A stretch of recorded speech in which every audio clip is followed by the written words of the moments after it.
Welcome back to Padma sons kitchen. ఈరోజు అయితే తెలంగాణ స్టైల్లో పచ్చి పులుసు ఇంకా కాంబినేషన్ ఆలూ ఫ్రై అయితే చేసుకుందాం. మా మమ్మీ చేస్తూ చూద్దాం. అంతకుముందు మమ్మీ ఈరోజు తెలంగాణ స్టైల్లో పచ్చి పులుసు ఇంకా ఆలూ ఫ్రై చేసుకుందామా? ఓకే యశ్వంత్, ఈరోజు తెలంగాణ స్టైల్లో మనం పచ్చి పులుసు విత్ ఆలూ ఫ్రై చేసుకుందాం కదా. Okay mummy. హాయ్ ఫ్రెండ్స్, ఈరోజు వీడియోలో తెలంగాణ స్టైల్ పచ్చి పులుసు విత్ ఆలూ ఫ్రైని ఎలా చేసుకోవాలో చూపించబోతున్నాను. ఇంట్లో వండడానికి టైం లేనప్పుడు కానీ లేదా పండుగలప్పుడు వ్రతాలప్పుడు పిండి వంటలు చేసి బాగా అలసిపోతూ ఉంటాం. అలాంటప్పుడు ఇలా సింపుల్గా క్విక్గా అయ్యే పచ్చి పులుసుని చేసి పెట్టండి. రైస్లోకి చాలా అంటే చాలా బాగుంటుంది. దీనికోసం ముందుగా మనం స్టవ్ వెలిగించుకొని ప్యాన్ పెట్టి అందులో మనం ఒక 7-8 పచ్చిమిర్చి ముక్కల వరకు యాడ్ చేసుకోవాలి. చూసారు కదా, ఇలా పచ్చిమిర్చి అనేది మనం యాడ్ చేసుకోవాలి. దీన్ని గరిటతో కలుపుకుంటూ ఉండాలి. తర్వాత మనం 1 టేబుల్ స్పూన్ వరకు ఆయిల్ కూడా వేసుకోవాలి. ఈ పచ్చిమిర్చి ముక్కలు అనేది ఆయిల్లో కొంచెం ఫ్రై అయ్యేంత వరకు మీడియం ఫ్లేమ్లోనే ఉంచి ఇలా చక్కగా కలుపుకుంటూ ఉండాలి. మూత పెట్టి ఒక 2 నిమిషాల పాటు మనం వదిలేసేయాలి. చూసారు కదా, మనకి ఇలా పచ్చిమిర్చి అనేది ఫ్రై అవుతుంది. తర్వాత మనం సన్నగా తరిగినటువంటి కొత్తిమీర తరుగును కూడా వేసి ఇలాగే మీడియం ఫ్లేమ్లోనే ఉంచి ఫ్రై చేసుకుంటూ ఉండాలి. దీన్ని కూడా మరో 2 నిమిషాల పాటు మూత పెట్టి అలాగే వదిలేసేయాలి. చూసారు కదా, పచ్చిమిర్చి అండ్ కొత్తిమీర అనేది ఎలా ఫ్రై అయినాయో. తర్వాత వీటిని తీసి ఒక మిక్సీ జార్లో వేసి పక్కన పెట్టుకోవాలి. ఇప్పుడు మనం అదే ప్యాన్లో 1 కప్పు పల్లీలను కూడా వేసుకొని పల్లీలు కూడా మనకి బాగా డ్రై రోస్ట్ అయ్యేంత వరకు మీడియం ఫ్లేమ్లోనే ఉంచి కలుపుతూ ఉండాలి. పల్లీలు అనేవి మనకి గోల్డెన్ బ్రౌన్ కలర్ వచ్చేంత వరకు ఇలా కలుపుతూ ఉండాలి. తర్వాత పల్లీలను కూడా మనం మిక్సీ జార్లోకి వేసుకోవాలి.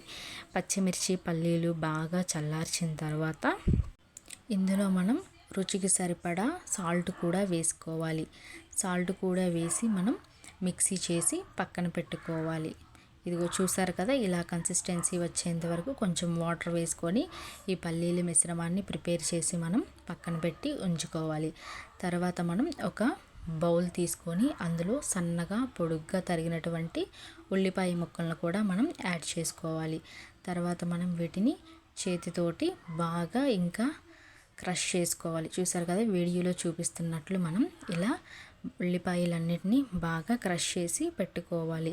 మన పచ్చి పులుసుకి ఈ ఉల్లిపాయలు అనేది చాలా అంటే చాలా మంచి టేస్ట్ని కూడా ఇస్తాయి. తర్వాత మనం ఇందులో ముందుగా ప్రిపేర్ చేసి పెట్టుకున్నటువంటి పల్లీల మిశ్రమాన్ని కూడా వేయాలి. తర్వాత రుచికి సరిపడా ఉప్పు కూడా వేసి కలుపుతూ ఉండాలి. తర్వాత మనం ముందుగా ప్రిపేర్ చేసి పెట్టుకున్నటువంటి చింతపండు రసాన్ని కూడా ఇందులో యాడ్ చేసుకోవాలి. యాడ్ చేసి ఒకసారి ఇలా వీడియోలో చూపించిన విధంగా చక్కగా కలుపుకోవాలి. మనకి కావాలనుకుంటే ఇంకొంచెం వాటర్ కూడా వేసుకొని కలుపుకోవచ్చు. తర్వాత ఈ మిశ్రమాన్ని పక్కన పెట్టి ఉంచుకోవాలి. దీంట్లో తాలింపు వేయడానికి మనం ముందుగా స్టవ్ వెలిగించుకొని ప్యాన్ పెట్టి అందులో 2 టేబుల్ స్పూన్ల ఆయిల్ వేసి ఆయిల్ కొంచెం హీట్ అయిన తర్వాత ఇందులో మనం తాలింపు దినుసుల్ని యాడ్ చేసుకోవాలి. జీలకర్ర, ఆవాలు, మినపగుళ్ళను కూడా వేసి బాగా ఫ్రై చేసుకోవాలి. తర్వాత మనం ఒక 4-5 ఎండుమిర్చిని ఇందులో యాడ్ చేసుకోవాలి. ఎండుమిర్చి కూడా బాగా వేగిన తర్వాత ఒక 2 రెమ్మల కరివేపాకుని మనం ఇందులో వేసుకోవాలి. చూసారు కదా, కరివేపాకు అనేది ఇలా చిటపటలాడిన తర్వాత మనం ముందుగా తరిగి పెట్టుకున్నటువంటి కొత్తిమీర మిశ్రమాన్ని కూడా వేసి బాగా కలుపుకోవాలి. తాలింపు అనేది మనకి బాగా ఫ్రై అయిన తర్వాత మనం ఒక చిటికెడు పసుపును కూడా వేసి ఇలా కలుపుకోవాలి. చూసారు కదా, తాలింపు అనేది మనకి చాలా అంటే చాలా పర్ఫెక్ట్గా కుక్ అయిపోయింది. తర్వాత దీనికోసం మనం ముందు ప్రిపేర్ చేసి పెట్టుకున్నటువంటి ఉల్లిపాయ మిశ్రమంలోకి మనం ఇప్పుడు చేసిన తాలింపుని వేయాలి. చూసారు కదా, ఎంత కలర్ఫుల్గా మనకి తెలంగాణ స్టైల్ పల్లీల పచ్చిపులుసు అనేది ప్రిపేర్ అయ్యిందో. మీరు కూడా మీ ఇంట్లో ఇలా చేసి పెట్టండి. పిల్లలు పెద్దలు చాలా అంటే చాలా ఇష్టంగా తింటారు. తర్వాత మనం ఈ మిశ్రమాన్ని తీసి పక్కన పెట్టుకోవాలి. ఆలూ ఫ్రై చేయడానికి ముందుగా మనం ఆలూని కట్ చేసుకొని సాల్ట్ వాటర్లో వేసి ఒక 1 అవర్ వరకు పక్కన ఉంచి పెట్టుకోవాలి. తర్వాత మనం ప్యాన్ పెట్టుకొని అందులో ఒక 2 టేబుల్ స్పూన్ల వరకు ఆయిల్ వేసుకోవాలి. ఆయిల్ అనేది మనకి కొంచెం బాగా హీట్ అయిన తర్వాత అందులో కొంచెం మినపప్పు, ఆవాలు, జీలకర్ర వేసి చక్కగా ఫ్రై చేసుకోవాలి. తర్వాత ఇందులో మనం ఒక 2 ఎండుమిర్చి ముక్కలను కూడా యాడ్ చేసుకోవాలి. ఈ తాలింపు అనేది బాగా ఫ్రై అయిన తర్వాత మనం ఒక రెమ్మ కరివేపాకును కూడా వేసుకొని ఇలా వీడియోలో చూపించిన విధంగా చక్కగా కలుపుతూ ఉండాలి.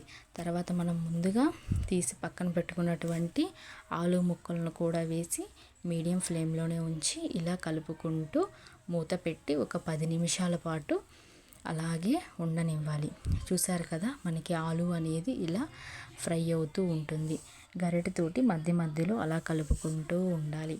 ఒక 10 నిమిషాలు అయిన తర్వాత మనకి ఆలు అనేది ఇలా పర్ఫెక్ట్ గోల్డెన్ బ్రౌన్ కలర్లోకి వస్తుంది. తర్వాత ఇందులో మనం ఒక చిటికెడు సాల్ట్ వేసి కలుపుకుంటూ ఉండాలి. తర్వాత ఇందులోనే కొంచెం పసుపును కూడా వేసి బాగా కలుపుకోవాలి. చూసారు కదా, ఆలు అనేది మనకి ఇలా పర్ఫెక్ట్గా కుక్ అయిన తర్వాత మనం ఇందులోనే ఉప్పుని, పసుపును కూడా వేసి ఇలా ముక్కలన్నిటికీ పట్టేలాగా కలుపుకుంటూ మీడియం ఫ్లేమ్లోనే ఉంచుకోవాలి. ఇలా చేయడం వల్ల ఆలు ఫ్రై అనేది మనకి చాలా అంటే చాలా టేస్టీగా వస్తుంది. తర్వాత మనం బాగా వేగిన తర్వాత ఈ ఆలు మనం లాస్ట్లో కొంచెం కారంని యాడ్ చేసుకోవాలి. ఒక 2 టేబుల్ స్పూన్ల కారం కూడా వేసుకొని మీడియం ఫ్లేమ్లోనే ఉంచి ఇలా చక్కగా పర్ఫెక్ట్గా కుక్ అయ్యేంత వరకు మనం కలుపుతూ ఉండాలి. చూసారు కదా, మనకి ఫ్రై అనేది ఇలా పర్ఫెక్ట్గా కుక్ అవ్వాలి. ఇలా కుక్ అయిన తర్వాత మనం దీంట్లో లాస్ట్గా కొంచెం ఫ్లేవర్ కోసం 4-5 కొత్తిమీర ముక్కలను కూడా మనం యాడ్ చేసుకోవాలి. ఈ కొత్తిమీర తరుగు అనేది మనకి ఆలు ఫ్రైకి ఇంకొంచెం ఫ్లేవర్ని యాడ్ చేస్తుంది. చూసారు కదా, ఆలు ఫ్రై కూడా రెడీ అయిపోయింది. యశ్వంత్, ఇదిగో నీకోసం తెలంగాణ స్టైల్లో పచ్చి పులుసు విత్ ఆలు ఫ్రై చేశాను. టేస్ట్ చూసి ఎలా ఉందో చెప్పు, సరేనా?